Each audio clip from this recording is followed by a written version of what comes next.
Parte 2, capítulo 33. Da saborosa conversação que a duquesa e suas donzelas travaram com Sancho Pança, digna de ser lida e anotada. Conta, pois, a história que Sancho Pança não dormiu aquela sexta, mas que, para cumprir sua palavra, veio, após comer, ver a duquesa. Esta, que tanto se comprazia em escutá-lo, fê-lo sentar a seu pé, numa cadeira baixa, embora Sancho, por pura educação, não se quisesse sentar.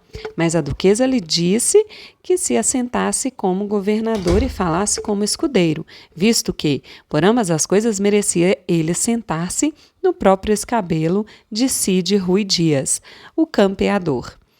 Encolheu Sancho os ombros, obedeceu e sentou-se, enquanto todas as donzelas e damas de companhia da duquesa o rodearam, atentas e em completo silêncio, para escutar o que ele diria.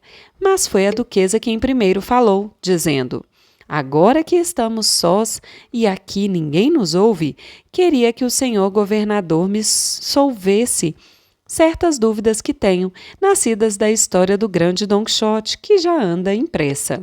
Uma delas é esta: já que o bom Sancho nunca viu Dulcinea, ou melhor, a senhora Dulcinea del Toboso nem lhe levou a carta do senhor Don Quixote, porque esta ficou na caderneta de anotações na Sierra Morena, como se atreveu a fingir a resposta, bem como a inventar que a encontrara peneirando trigo, sendo tudo isto burla e mentira, e tão prejudicial ao bom conceito da sem-par Dulcinea, coisas que não casam bem com a qualidade e a fidelidade dos bons escudeiros."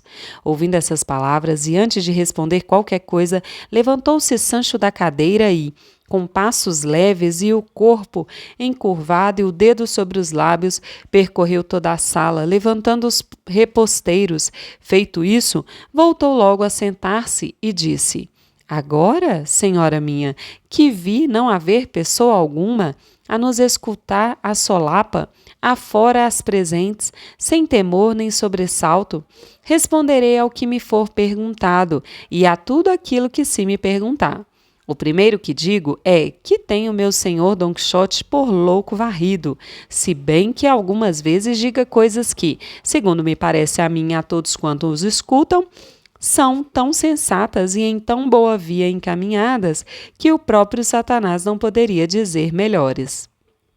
Apesar disso, verdadeiramente sem escrúpulo já se me assentou a certeza de que ele é mentecapto.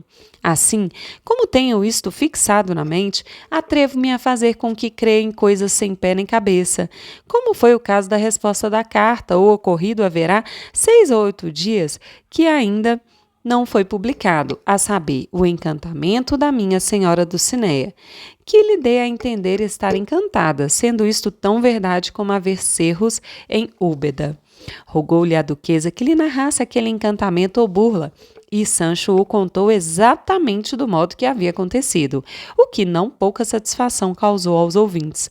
Prosseguindo a conversa, disse a duquesa: "Pelo que o bom Sancho me contou, anda brincando em um escrúpulo em minha alma, e chega aos meus ouvidos certo sussurro que me diz: se Dom Quixote de la Mancha é louco, leso e mentecapto, e Sancho Pança, seu escudeiro, sabe disso, e, não obstante, o serve e segue, e continua preso às suas vãs promessas, sem dúvida alguma deve ser ele mais louco e tonto que seu amo.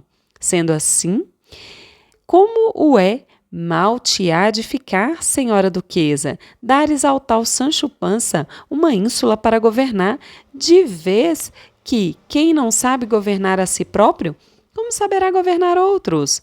Por Deus, senhora, disse Sancho, que esse escrúpulo não deixa de ter sua razão de ser. Diga-lhe vossa mercê que fale claro, ou como quiser. Bem sei que diz a verdade.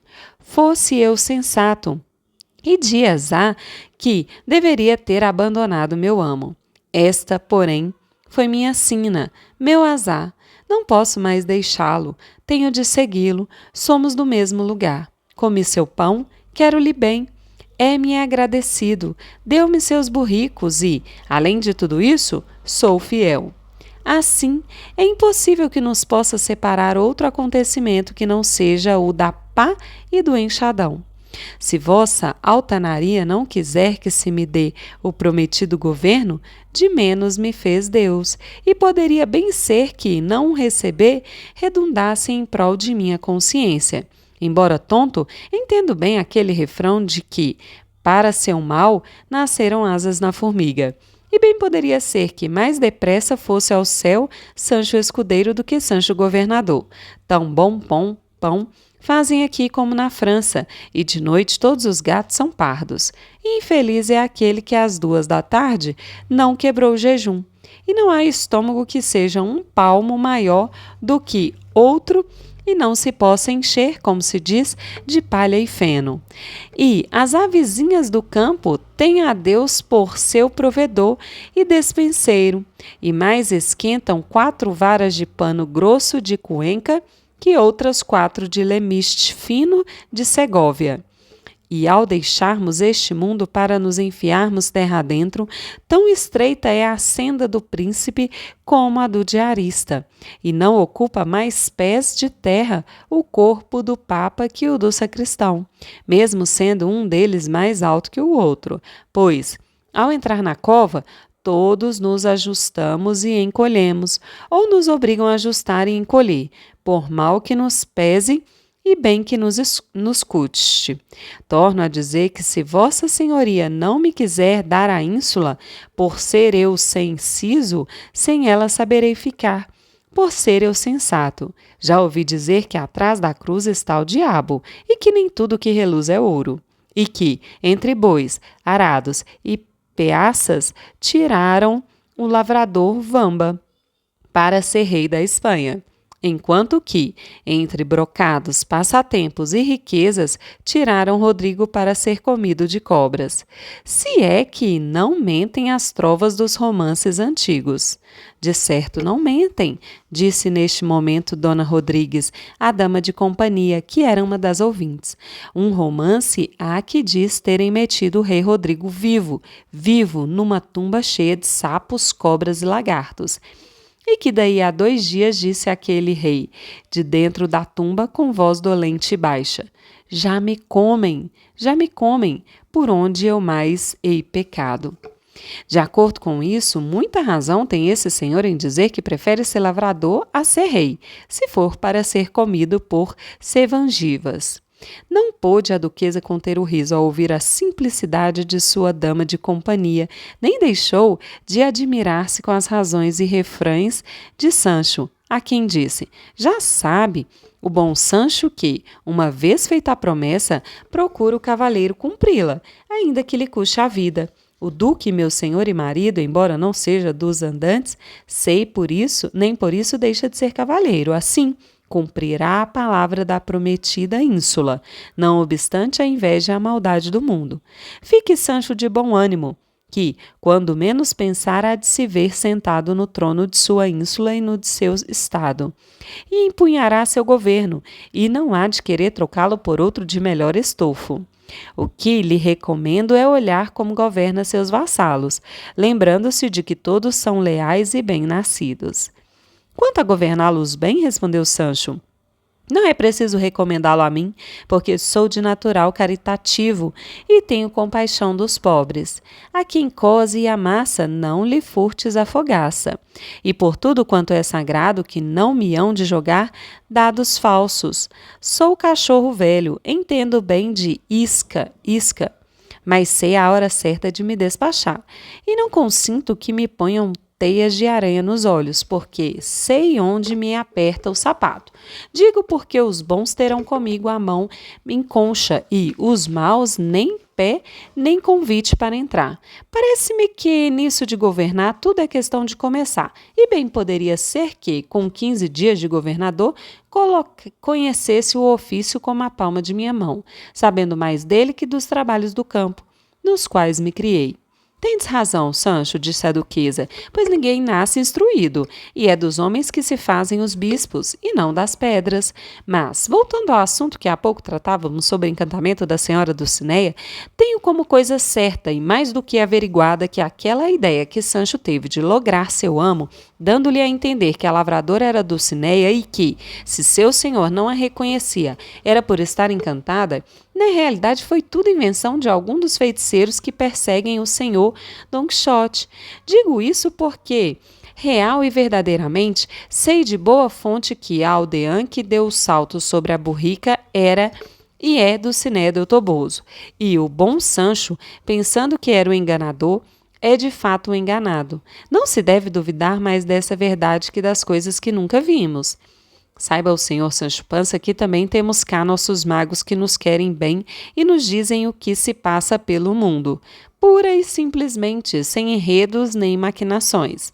Creia-me, Sancho, que a vilã brincalhona era a Dulcinea del Toboso, que está encantada com uma mãe que a pariu, e, quando menos pensemos, haveremos de vê-la em sua própria figura. E então sairá Sancho do engano em que vive. Tudo isso bem pode ser, disse Sancho Pança, e agora até posso crer no que meu amo conta ter visto na cova de Montesinos. Diz ele que viu a senhora Dulcinea del Toboso ali, com o mesmo traje e hábito com que eu disse havê-la visto, quando a encantei só por meu gosto. Tudo deve ter sido ao revés, como diz vossa mercê, senhora minha, porque de meu pobre engenho não se pode nem se deve presumir que fabricasse num instante tão bem engendrado embuste. Também não creio que meu amo seja louco a ponto de, com persuasão tão fraca e frouxa quanto a minha, acreditar em coisa tão fora de todo propósito. Mas, senhora, não há de ser por isso que vossa bondade me tenha por malévolo, pois um bronco como eu não está obrigado a verrumar os pensamentos e malícias dos terríveis feiticeiros. Inventei tudo aquilo para escapar-me das censuras de meu amo Don Quixote, e não com intenção de ofendê-lo. Se saiu ao revés, no céu está Deus, que julga os corações. Isso é verdade, disse a duquesa. Mas conte-me agora, Sancho, essa tal história da cova de Montesinos, pois gostaria de sabê-la. Sancho Pança então contou-lhe ponto por ponto o que foi dito acerca da tal aventura. Ouvindo-o, disse a duquesa, desse acontecimento pode-se inferir que, visto dizer o grande Don Quixote que viu ali a mesma lavradora que Sancho viu à saída de El Toboso, sem dúvida ela é Dulcinea, e andam por aqui os magos muito expedidos e extremamente curiosos. O que posso dizer, disse Sancho Pança, é que, se minha senhora Dulcinea del Toboso está encantada, o problema é dela. Nada tenho que ver com os inimigos de meu amo, que devem ser muitos e maus. Em verdade, quem eu vi foi uma lavradora. Por lavradora a tive e por tal a julguei. Se aquela era Dulcinea, isso não há de correr por minha conta, nem sob minha responsabilidade ou sobre meus ombros. Lá isso não. Se for assim, daqui a pouco, por da cá aquela palha, hão de ficar comentando. Sancho disse, Sancho fez, Sancho foi, Sancho voltou, como se Sancho fosse um qualquer e não o mesmo Sancho Pança que já anda em livros por este mundo afora.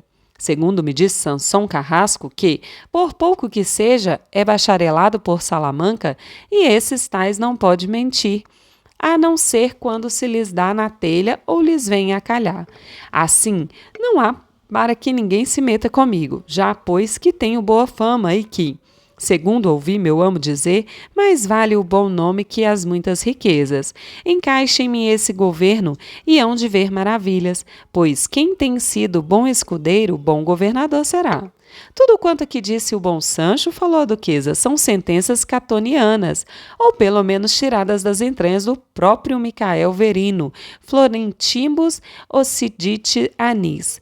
No final das contas, falando a seu modo, debaixo de má capta soi haver bom bebedor. Em verdade, senhora, respondeu Sancho, em minha vida tenho bebido por vício, com sede também. Vá lá, pois nada tenho de hipócrita. Bebo quando sinto vontade e quando não sinto, ou então quando me oferecem, que é para não parecer melindroso ou malcriado. Há um brinde de amigo, que coração há de ser tão de mármore que não haverá de acompanhá-lo? Mas, se luvas calço, não hei de sujá-las, tanto mais que os escudeiros dos cavaleiros andantes. De ordinário, quase só bebem água, porque sempre andam por florestas, brenhas e prados, montanhas e penhascos, sem achar uma esmola de vinho, ainda que por ela deem um olho. Acredito, respondeu a duquesa, mas, por ora, vá Sancho repousar, que depois conversaremos com mais vagar, e daremos ordem para que, como ele diz, se lhe encaixe aquele governo. De novo, Sancho beijou as mãos da duquesa e suplicou-lhe que lhe fizesse a mercê de tomar boa conta de seu russo, pois era a luz de seus olhos. Que russo é esse? Perguntou a duquesa. Meu asno, respondeu Sancho. Para não lhe dar este nome, costumo chamá-lo de o russo. A esta senhora dama roguei, quando entrei no castelo, tomasse conta dele, e ela se ofendeu tanto como se eu tivesse dito que era feia ou velha, quando o mais próprio e natural das damas é cuidar de jumentos que honrar as salas. Oh, valha-me Deus, como se daria mal com estas senhoras um fidalgo de minha terra? Devia ser algum vilão, disse Dona Rodrigues, a dama de companhia, pois se fosse fidalgo e bem nascido, tê-las-ia posto sobre os cornos da lua. Bem, bem, disse a duquesa. Agora basta. Cale-se, Dona Rodrigues, e sossegue o senhor Pança, que a meu cargo ficará o regalo do russo.